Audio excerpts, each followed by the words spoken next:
मुझे किसी के आस्तिक होने से कोई आपत्ति नहीं है, बल्कि मैं तो धर्म और ईश्वर के नाम पर पाखंड फैलाने वाले धार्मिक गिरोहों का विरोधी हूँ, जो जनमानस को धर्म और ईश्वर के नाम पर सदियों से लूट रहे हैं। आज पूरी दुनिया में ईश्वर पर आधारित लगभग 4000 धर्म अस्तित्व में हैं, लेकिन आज तक कोई भी धर्म ईश्वर को साबित नहीं कर पाया है। तमाम धार्मिक गिरोहों ने जितना समय ईश्वर के नाम पर खून खराबे में, नफरत फैलाने में, सत्य का दमन करने में और षड्यंत्रों को रचने में बर्बाद किया है, उतना समय और संसाधन मानवता की प्रगति में लगाया होता तो आज दुनिया की तस्वीर ही कुछ और होती। तब उस तथाकथित ईश्वर के अस्तित्व के होने या ना होने का सवाल ही नहीं बचता। ईश्वर है या नहीं, ये विज्ञान का सवाल ही नहीं है, ये तो धर्मों की कपोल कल्पना है।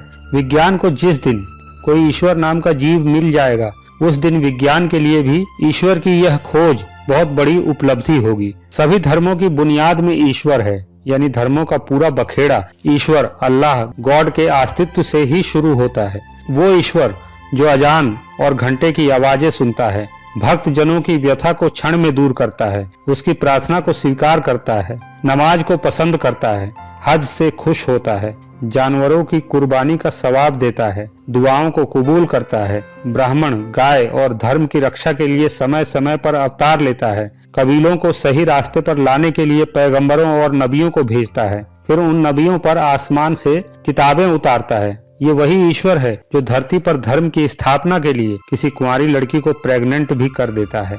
इन सभी सुकर्मों के अलावा और भी बहुत से महान काम ईश्वर करता आया है। इसलिए चलिए आज तर्क से उसी ईश्वर, अल्लाह, गॉड और उसके धर्म की पड़ताल करते हैं। विज्ञान के अनुसार ईश्वर का कोई वजूद नहीं, उसके होने की बात पूरी तरह से अवैज्ञानिक है, क्योंकि थोड़ी देर के लिए अगर मान भी लिया जाए कि कोई ऐसी ताकत है भी जिसे हम ईश्वर कहते हैं, तो वो भी भौतिकी के नियमों से मुक्त नहीं हो सकता। ये संभव ही नहीं है, क्योंकि ब्रह्मांड का कोई भी तत्व इन नियमों से आजाद नहीं है। अगर आप कहेंगे कि उसने ही इन नियमों को बनाया है, तो इस बात को साबित करने के लिए आपके पास कोई प्रमाण नहीं है। आप कहेंगे कि फलां किताब में ईश्वर का प्रमाण है, तो माफ कीजिएगा, आपके गप ग्रंथों को विज्ञान नहीं मानता। जिस ईश्वर को साबित करने के लिए आपकी आसमानी किताबें दलीलें देती हैं, वो ईश्वर तो खुद ही लापता है। अगर इन धर्म ग्रंथों में उसका कोई अता पता होता, तब पूरी दुनिया में उसके नाम पर इतनी अराजकता नहीं होती। आप कहेंगे कि वो है लेकिन सामने नहीं आएगा, तो बताइए उसे डर किसका है। चलिए थोड़ी देर के लिए मान भी लेते हैं कि उसने बिग बैंग से सृष्टि को एक झटके में बना दिया, तो आप ये बताइए कि उससे पहले वो कहाँ था और उसने ऐसा क्यों किया। हो सकता है हमारी बुद्धि अभी इतनी विकसित नहीं हुई है कि फिलहाल हम ये ना जान पाएं कि बिग बैंग से पहले ईश्वर कहाँ था। अगर ऐसा ही है तो फिर आप हमें बताएं कि हम उसके नाम पर धरती में इतनी अराजकता का सामना क्यों करें। उसके नाम पर धर्म का इतना बड़ा साम्राज्य खड़ा कर दिया और उसे ढूंढने जाओ तो वो लापता है, कहीं नहीं है। वाह, बहुत खूब। आप कहेंगे कि ईश्वर नहीं है तो भौतिकी के नियमों को किसने बनाया, तो इसका जवाब है किसी ने भी नहीं। नदी का पानी हमेशा ऊपर से नीचे की ओर ही बहेगा, क्योंकि पानी को धरती की ग्रेविटी खींच रही है और गुरुत्वाकर्षण भौतिकी का एक नियम है। इसे किसी ईश्वर ने नहीं बनाया। सृष्टि में जहां भी तत्व होगा तो ग्रेविटी भी होगी, तत्व नहीं तो ग्रेविटी भी नहीं। अगर कोई ईश्वर हुआ तो वो भी स्पेस, मैटर और टाइम का अभिन्न हिस्सा ही होगा। अगर ऐसा है तो वो यूनिवर्स से अलग कैसे हुआ। इसका अर्थ ये है कि यूनिवर्स के साथ ही उसका भी जन्म हुआ होगा और इसके खत्म होते ही वो भी खत्म। मतलब कि अगर किसी ईश्वर का वजूद है तो वो ब्रह्मांड का ही कोई तत्व हो सकता है, इससे अलग उसका कोई अस्तित्व संभव ही नहीं। यूनिवर्स का कोई भी तत्व स्वाभाविक रूप से जड़ रूप में ही है, चेतन में नहीं, क्योंकि चेतन जड़ से प्रारंभ होकर फिर जड़ में विलीन हो जाता है। यही प्रकृति का सिद्धांत है। तो आपका वो सुपर पावर ईश्वर सृष्टि के प्रारंभ में जड़ रूप में ही पैदा हुआ होगा, जो आगे चलकर चेतन बना होगा। क्योंकि आपको जिस परमात्मा की जरूरत है उसे चेतन अवस्था में ही होना चाहिए, तभी तो वो आपकी पुकार सुनेगा।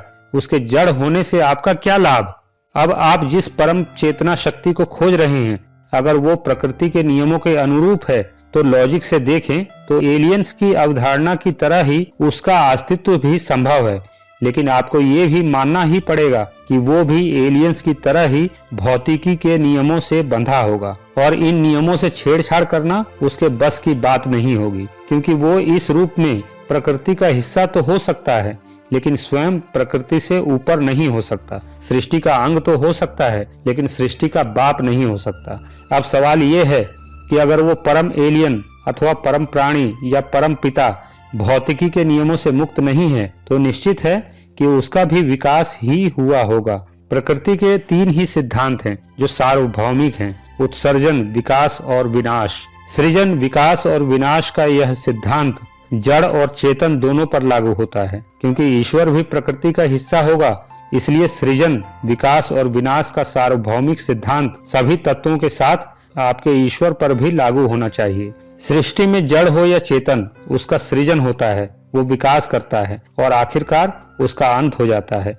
यही सृष्टि का नियम है। आपका ईश्वर भी सृष्टि के इन तीनों सिद्धांतों से अलग नहीं हो सकता। ब्रह्मांड का हिस्सा होने के कारण आपके ईश्वर का भी सृजन, विकास और विनाश तय है। अब जरा सोचिए, पृथ्वी नामक छोटे से मामूली ग्रह पर रहने वाले मामूली से मनुष्य की पूजा, प्रार्थना और नमाजों से खुश होने वाला ये परम प्राणी या ईश्वर अगर खुद ही भौतिकी के नियमों में बंधा है तो इन नियमों के विरुद्ध जाकर कोई भी काम वह कैसे कर सकता है। इसका अर्थ ये हुआ कि पृथ्वी नामक ग्रह से उसे पुकारते रहना बिल्कुल व्यर्थ है, क्योंकि वो सुनेगा ही नहीं। हमारी प्रार्थना, पूजा, नमाज उस तक कभी नहीं पहुंचेगी। सर पटकते रहिए, घंटा बजाते रहिए, भजन गाते रहिए और लाउड स्पीकर से चाहे कितना ही तेज अजान दीजिए, नमाज पढ़िए, कुछ नहीं होने वाला, क्योंकि प्रकाश की गति से तेज कोई नहीं चल सकता। अगर ईश्वर है तो वो भी हमारे यूनिवर्स का हिस्सा ही होगा और ब्रह्मांड के नियमों से बंधा होगा, इसलिए वो प्रकाश की गति से तेज नहीं हो सकता। इसका अर्थ ये है कि वो हमारे किसी काम का नहीं, क्योंकि ना तो वो हमारी पुकार कभी सुन पाएगा और ना ही कभी वो हमारी अरदास का जवाब ही दे पाएगा। इसलिए उसके होने के बावजूद भी वो कभी भी हमारे लिए किसी काम का साबित नहीं हो सकता। सच तो ये है कि ईश्वर जैसी किसी भी शक्ति का कोई अस्तित्व ही नहीं है। ये सिर्फ इंसान का बनाया दिमागी फितूर है, वैसे ही जैसे भूत, प्रेत और जिन। ईश्वर के डर से लोग पाप नहीं करते। सच्चाई तो ये है कि सबसे ज्यादा गुनाह वही होते हैं जहां सबसे ज्यादा धार्मिक लोग रहते हैं। दुनिया भर की जेलें इन आस्थावान लोगों से ही भरी पड़ी हैं। इसके उलट नास्तिक देशों में अपराध ना होने के कारण वहां की जेलों को बंद किया जा रहा है। ईश्वर का डर अपराध रोकने के लिए नहीं है, बल्कि इसका असली मकसद आस्था में अंधे लोगों को ईश्वर अल्लाह का डर दिखाकर उन्हें मानसिक गुलाम बनाए रखना है। आप दुनिया में अपराधों का ग्राफ उठाकर देख लीजिए, पता चल जाएगा कि सबसे ज्यादा पाप ईश्वर को मानने वाले लोग ही करते हैं। स्वीडन, नॉर्वे, डेनमार्क, न्यूजीलैंड जैसे नास्तिक देशों में अपराध दर में इतनी गिरावट हुई है कि अगले कुछ वर्षों में शायद वहां पुलिस और जेल का वजूद भी बाकी ना रहे।